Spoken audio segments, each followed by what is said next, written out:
Hello, dividend executives. Welcome back. And let's take a look at our Purple Brick dividend app. I've been doing this every 2 weeks now. 1 week, there just wasn't enough change. So we're looking at it every 2 weeks. Over the last 2 weeks, we've seen a big difference in our dividend income. You can see the portfolio value is just around $3,700. And we are building this account pretty fast. So really excited about that. If we look at the dividend from last time we looked at this, we're coming in at around $259. Last time we did this is around $213. So we've made a $46 increase in the last 2 weeks, and we are just continuing to buy stocks every single week. If we were to continue to add $46, roughly every 2 weeks, we're looking at $1,200 a year added to our dividend income. So this is going to stack up over time. And a cool part too is our dividends are going up every single month. In the month of February, we had roughly 81 cents of dividends. In March, we had about $9.30 of dividends, and in April already, we got a couple days left, but in April already, we've made $13.85 of dividends. So you can see that they're just slowly building every single month. And the cool part about it is that 81 cents to $9.30 and the $13.85 went directly back into those companies, which bought me more shares, which is going to pay me more every single month. So let's take a look, and let's look at the breakdown of what we have here in this $3,700 portfolio and where the money is coming from, right? So our dividend income, like we said, is $259.05, yield on cost 6.5%. We have 12 holdings. One of the holdings is cash, and our dividend yield is 6.92%. So a really high dividend yield, but that's okay because the whole point behind this portfolio as we start it is to get a higher dividend yield. Our biggest holding is SCHD, then following JEPI, which goes over the S&P 500, VTI, which is the entire market, JEPQ, which is NASDAQ 100, and then O Realty Income, one of my favorite REITs out there. And we just slowly go down the stack from there. So obviously you can see our biggest holdings, are JEPI, VTI, JEPQ, and JEPE. I like those ones all. They're all ETFs in a sense, with JEPI and JEPQ selling covered calls on the S&P 500 and JEPQ on the NASDAQ 100. And then the rest of them are individual outside of a couple of these other ones, SPHD and everything else. We got some REITs in there. But you can see our smallest position now is $175, which is really awesome. I mean, we started all these with literally $0. So it's good to see our smallest position at $175. Really happy about that. And then most of them are creeping up in that $200 range. So you can see kind of some of the ones that maybe need a little bit more money so that we can average it out. And then you can see our biggest ones in these top four where the bulk of our money is sitting. Happy about that. Now let's look at the dividend yield. So SCHD is not the biggest dividend yield, but it does give me really good exposure to growth over time and also dividend with 100 plus stocks in this ETF. So really happy about that. So 3.35% for SCHD, JEPI coming in 9.9%, VTI a really small dividend payer, but it is great for the long-term hold. We have just over 2 shares there, and that's at 1.58%. JEPQ coming in at 12.52%, O at 5%, AGNC a huge one at 14.97%. Now some people love this, some people hate this. It has a high dividend and it does pay every single month, but the share appreciation may not be there. So something to always look for if we want to scale up or scale down on the position. We'll keep an eye on that. And then the rest of these are around that 4 to 6% outside of PSEC and GLAD that are paying around 10%. So we've got a good mix of some lowers, some higher. Some of these higher ones that are paying a bigger dividend, we have less money in. So we get a good little average there. And then the yield on cost obviously is just, whether I'm up or down in the position, how much it costs.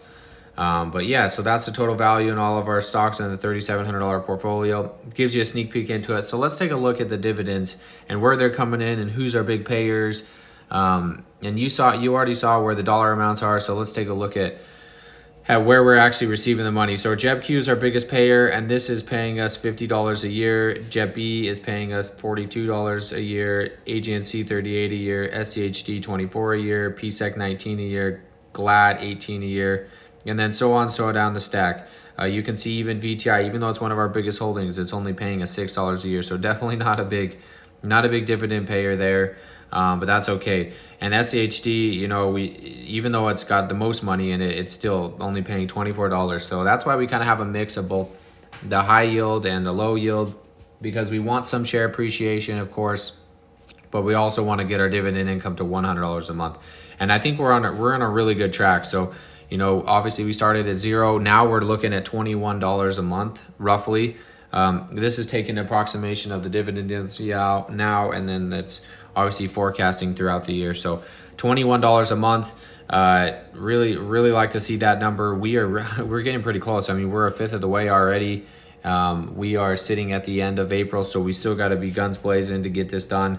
But really happy with the account.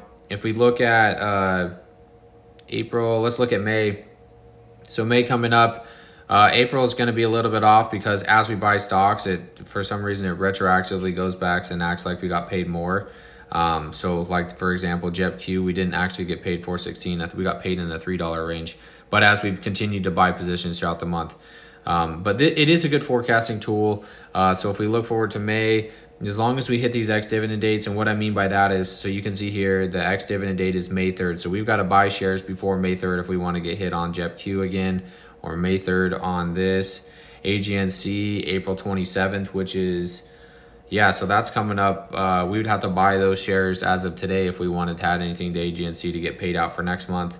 But you can kind of see, so same thing with STAG, the 27th. So if I needed to make some purchases, it would have to be today if I wanted to hit the next dividend date for AGNC and STAG.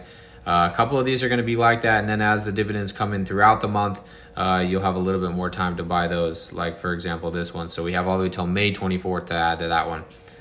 So a couple of things to keep in mind when you're looking at dividends or you're buying dividends, if you want to be adding every single week or every single month. Sometimes you want to get in before the ex-dividend date so that you get that payout. So you can see here we're looking at $18 for next month. We're on average $21 or almost $21, but that is because, you know, we have those quarterly dividend payers. They come in every 3 months, and we can look at that in June as well. But $18, I'm really excited about that. That's a free $18 put right back into my account that I don't have to do any heavy lifting for or take any money out of my bank account for. And then June, obviously, this is going to be a bigger one for us. You can see the $26 coming in there. And we why is that so high? Because we have SCHD and VTI coming in. We have SCHD coming in with, we have 10 shares.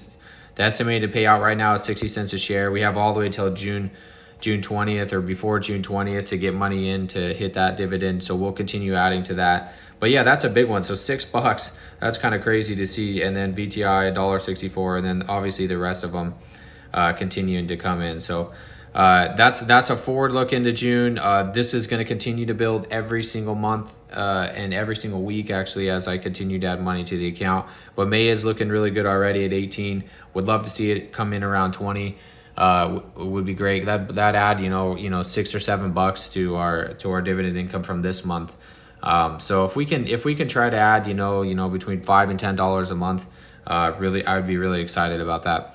So $21 is what we're sitting at now. If we wanted to break this down, like, okay, how much does JEPQ pay me every single day? So obviously it only pays once a month, but if I were to break it down on a daily basis, JEPQ is paying me 14 cents in passive income every single day of the year. That's pretty crazy to think about. Obviously we have a good amount of money in there. JEPQ, we have $405, and JEPB, we have $430, but it's pretty cool to see it on a daily basis. Some of these are paying me, I have 3 of these paying me more than 10 cents every single day if you were to break it down that way on average. So really fun to see. The account is growing. Really happy with how it's looking right now. Again, the goal is to get to $100 a month in passive dividend income. We started it at 0 on this channel. We are buying everything live and showing all of our purchases. And I'm probably going to need between $8,000 and $12,000 to get this done. It depends how much more I put in SHD and VTI versus some of these other high dividend paying funds. But that being said, that's everything I got for today. I'm going to continue buying assets. Later this week, I will buy assets live with the group, and we will continue building our dividend income. Thanks for tuning in. Appreciate all the support, liking and subscribing to the channel, and we'll catch you next time. Happy investing. We'll see you later.